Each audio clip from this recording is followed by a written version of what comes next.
Alors, qu'est-ce que l'alimentation émotionnelle? Bien, l'expression que tu as probablement déjà entendue, c'est manger ses émotions. Donc, ça veut dire c'est se tourner, c'est un comportement en fait. C'est un comportement qu'on a appris et qu'on a acquis, qu'on a renforcé, qui fait en sorte que plutôt que de manger par la faim physique, donc par un besoin physique du corps, eh bien, on a développé l'habitude de manger pour tamiser des émotions, qu'elles soient positives ou négatives. Maintenant, parce que c'est un comportement acquis, donc c'est un comportement que tu as appris à faire et à conditionner, à renforcer, c'est important de savoir ça vient de où ça. Okay? Parce que lorsqu'on comprend d'où ça vient, c'est beaucoup plus motivant et inspirant et on a moins de doute à savoir que je suis capable de conditionner un autre comportement. Okay? Pour contrer cette problématique qui est un vrai cercle vicieux parce que manger nos émotions, on se sent pas mieux après avoir mangé, surtout lorsqu'on a eu de la suralimentation ou qu'on a mangé des choses qu'on sait très bien qui sont pas bons pour le corps. Alors on se sent en culpabilité et la culpabilité, c'est une émotion aussi. Si on sait pas la gérer autrement, on va continuer à manger. Alors c'est un vrai cercle vicieux qui ne cesse de s'interrompre. Donc regardons les causes, ok? Ça vient de où? Commençons par l'éducation. Donc, une grande majorité de ce comportement vient de notre enfance.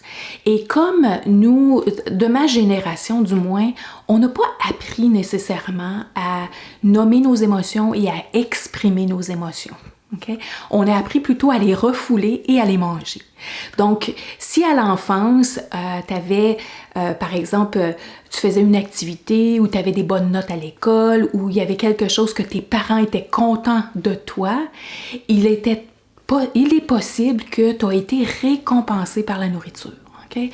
Alors, tu as bien fait ça, tu as été une bonne fille, on va aller manger une crème glacée ou je t'ai fait ton repas préféré ou voici un biscuit parce que tu as eu une bonne note ou tu as eu un bon bulletin ou quoi que ce soit. Alors, si tu réfléchis, il est très possible que la nourriture a été associée à la récompense lorsque ça se passait bien. Il est possible aussi, lorsque tu vivais des situations, des moments difficiles, donc de tristesse, ou ça allait moins bien à l'école, ou tu te sentais pas bien, et qu'on te présentait de la nourriture à ces moments-là, où est-ce que ton cerveau a associé la nourriture, surtout tes aliments préférés, surtout des aliments qui sont bons au goût, donc le salé et le sucré, à du réconfort. Okay? Et au fil des années, plus que tu renforces le comportement que je me sens pas bien, je prends cet aliment de réconfort-là, ou je me sens en joie, je me récompense en mangeant ces aliments préférés, eh bien ton cerveau, ton corps renforce le comportement et à un moment donné, ça devient tout simplement un réflexe automatique. Donc, l'éducation a pu jouer un rôle dans ce conditionnement de comportement, de mode de fonctionnement. Maintenant, il y a aussi des traumatismes. Donc, un traumatisme, par exemple, ça peut être un accident, ça peut être la perte de quelqu'un, d'un être cher, d'un animal même. Ça peut être aussi, même à l'âge adulte, ça peut être un divorce. Okay? J'ai une de mes clientes qui a vécu un divorce et sans avoir eu de problème de poids auparavant, elle a pris 30 livres en quelques années, justement parce que, sans s'en rendre compte, donc elle s'est tournée vers la nourriture pour tamiser cette épreuve qui a été très, très, très difficile pour elle.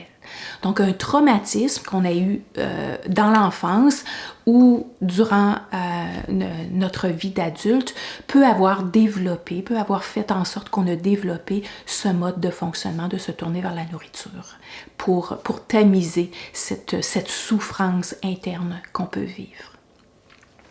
Maintenant, il y a le stress chronique et dans notre réalité de maman, de femme d'affaires, de gestionnaire, de collègue.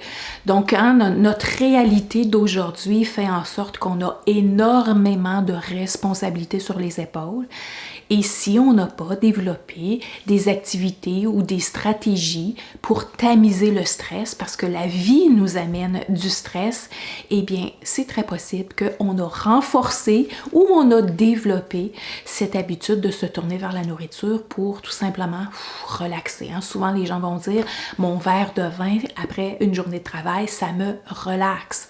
Ou de tout simplement s'observer à manger ou à se gaver avant même le repas du souper, tout simplement pour tamiser le stress. C'est comme si manger me remplit à l'intérieur de moi, donc ça me remplit la bédaine, mais ça me remplit d'une certaine façon, ça me donne de l'énergie, alors on va tamiser le stress avec la nourriture.